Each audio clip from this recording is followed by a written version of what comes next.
আমরা যে সময় ছোট আছিলাম হেসম কিছু আলারবু থালায় এমন কিছু আতঙ্ক ছড়াই দিত, তার মধ্যে একটা আতঙ্ক হইল নদীতে গোসল করতে নামলে নাকি শিকলে টান দিয়ে লয়ে যাব। পানির নিচে নাকি শিকল থাকে, কেউ যদি নামে একলা পাইলে মিলে শিকলে হ্যার পায়ের ভিতরে ফেসাইয়া হ্যারে টান দিয়ে লয়ে যাবো।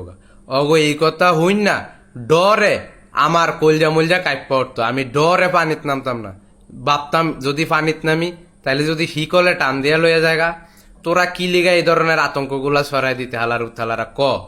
তোকে যদি একবার হন কাছে পাইতাম রে, তো শিকল দিয়া বাইন্দা বরফর মিথানল খাওয়াইতাম, তখন বুঝতি যে এটার এই যে আতঙ্ক ছড়াই দিছিল এটার মজাটা কি। কেন এগুলা করে তোরা কি মজা পাতি? এই যে অনেক পোলাবাইন আছে যারা এই ডরে পানিত নামতো না, হেরা আজ পর্যন্ত সাঁতার শিখতে পারেনি। এই যে তোকে কথা হই না পানির নিচে বিলে শিকল আছে, এই কথার কি কোনো লজিক আছে? পানির নিচে শিকলটা কৈত্তিকা আইতো আর কৈত্তিকা বাইন্দা পায়ের ভিতরে জড়ায় বিলে টান্দা লয়ে যেত গা। কত বড় মিথ্যা কথা তোরা ছড়াই দিছিলি। তোরা সমাজের অভিশাপ, তোরা সমাজের কলঙ্ক। তোরা কেন এই ছোট ছোট পোলা বাইন্দিতে এইডি কইয়া ভয় দেখাইতি ক?